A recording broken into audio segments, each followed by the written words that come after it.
I'd like to spend my time this morning with a theory of the case, if you will, and how America got into this predicament, and what it will take for America to become an industrial superpower again. I approach this issue wearing two hats, one as a former senior official in the Department of Defense, most recently in President Trump's first term. During my combined tenure, the Pentagon was tasked with rapidly boosting domestic production to meet urgent needs, from armored protected vehicles for troops during the Iraq surge to surging production of ventilators early in the COVID crisis. The other hat is worn as a member of a commercial tech company that provides software to accelerate American industrial production for national defense. More output out of military plants and more usable equipment out of military depots. Software for hardware, software for hard power, as we like to say. Each of these two roles, public sector and private, involve trying to solve, or at least mitigate, a deep structural weakness in 21st century America. And that is that at some point in my adult life, we became a country that didn't know how to make things anymore. And from that perspective, much of our governing and financial elite, that was more than just okay. It was intended, a feature, as they say in the software business, not a bug. America's near willful abandonment of large-scale manufacturing, and with that, defense production capacity adequate to protect the nation, towards the end of the last century was linked to several factors that still confront us today.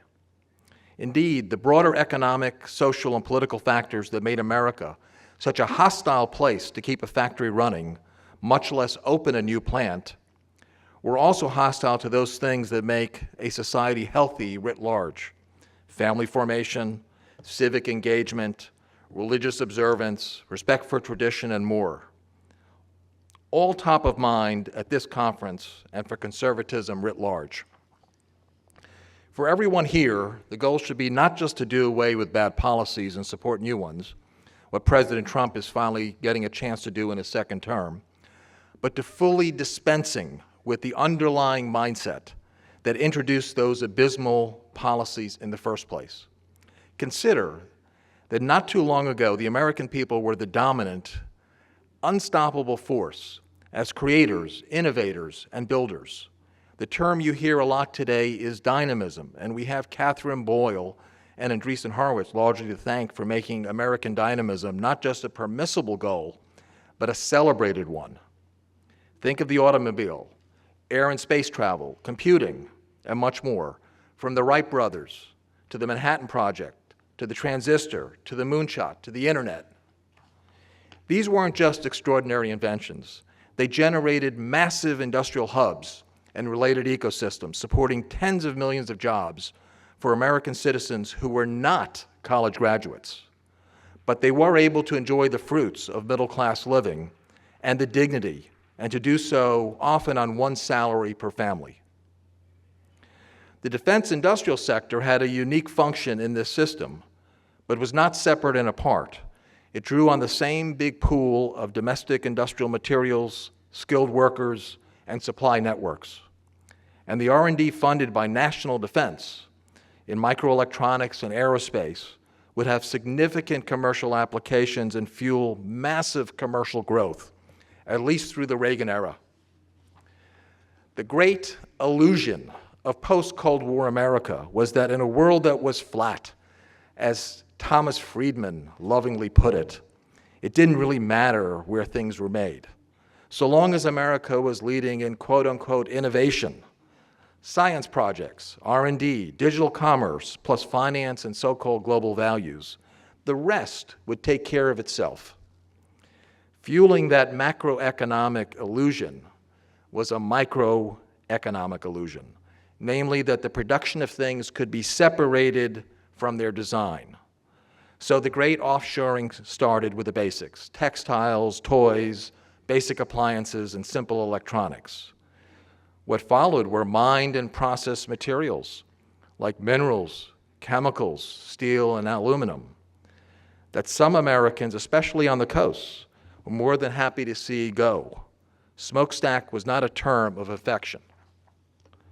But then it turned out that getting really good at manufacturing things, as China has done, with America's generous help, I'd note, inevitably translates into becoming more adept and sophisticated at designing things. Production excellence inexorably migrates to design and broader advanced innovation. The Chinese figured this out a while ago, yet this fact remains insufficiently clear to many in America, even including to some pro-manufacturing advocates in the government. What started with T-shirts, Barbie dolls, and digital watches ended up with China's growing mastery of semiconductors and advanced batteries. These are very much the operating systems and power sources of modern life.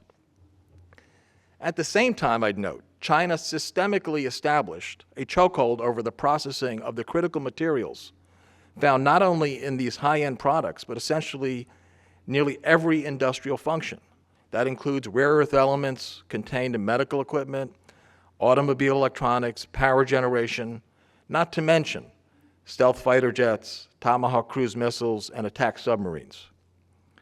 At the same time, as our financial and corporate sector, aided and abetted by lamentable U.S. trade and tax policies, poured huge investments into China's industrial prowess, our own government set up a de facto obstacle course for American heavy manufacturing. Between the regulating and the litigating and the permitting, the message came through clear. Instead of, for example, investing the time and the expense to modernize a factory, to make an American plant cleaner, better simply to shut it down and open another one across the Pacific. And as for building a new factory, forget about it.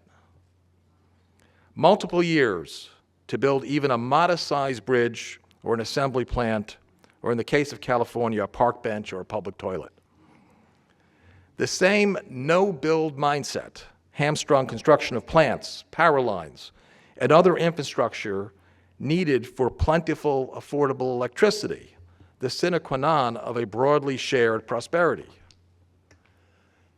Commensurate with the slide of commercial manufacturing, the defense industrial complex, named by Eisenhower, became a publicly funded sole source island, churning out small quantities of highly advanced but ruinously expensive weapons programs. Consider that as recently as the 1980s, less than 10% of procurement dollars went to companies whose sole business was with the Pentagon. Now it is 90%. The American economy also got steadily more financialized, away from making things to moving money around or cobbling together ones and zeros to build such important things as shopping apps and sharing cat videos. I revisit all this because the institutional antibodies to American industrial greatness are still with us. On Wall Street, in corporate boardrooms, looking to avoid investing in machinery of those dreaded words, CapEx. Or in the Pentagon, where patriotic entrepreneurs with bleeding-edge technology are still being obstructed and stifled. In contravention to this president's explicit directive, and not to mention 3-decade-old congressional set of laws. Even the pure-play defense contractors, the ones with the national security mission to accompany their shareholder fiduciary obligations, joined the corporate race to the bottom for the lowest cost suppliers.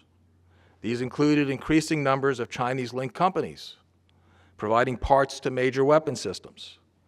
So despite the best efforts during his first term, followed by some halting and misguided efforts afterwards, President Trump returned to lead a country with a national security class still very much unable to build things quickly, build things affordably, even for things that can make the difference between victory and defeat or life and death. Addressing this shortfall raises the question that Vice President Vance has stated in another forum. whether there is a tension, a contradiction, even between the pro-manufacturing populism, guys in hard hats, turning wrenches, supporting traditional families and close-knit communities, and on the other hand, the technological innovation driven by the digital tech sector with its past globalist and countercultural associations.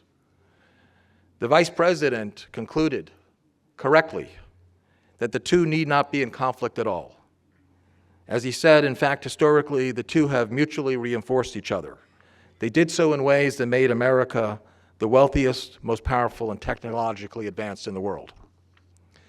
President Trump is pushing gamely against the trends of recent history to make America an industrial superpower again, through strategic use of tariffs, tax credits, and loans to strategic sectors with direct military implications.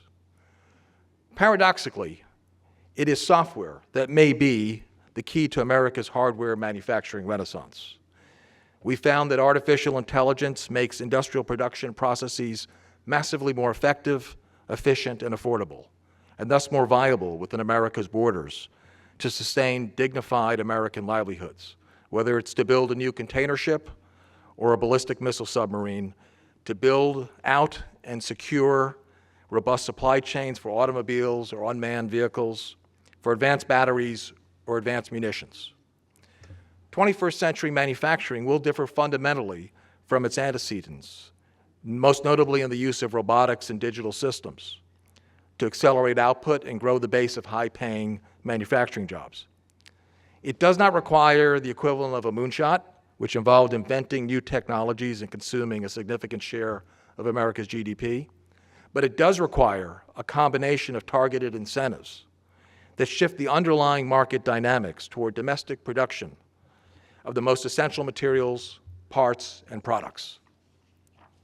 I'll close by repeating that as important as the right policies are, the right mindset is equally crucial. One that embraces, respects, and gets out of the way of inventors and builders among us. And one that has the wisdom to recognize that American greatness is inseparable from the industrial prowess it drives and delivers. Thank you.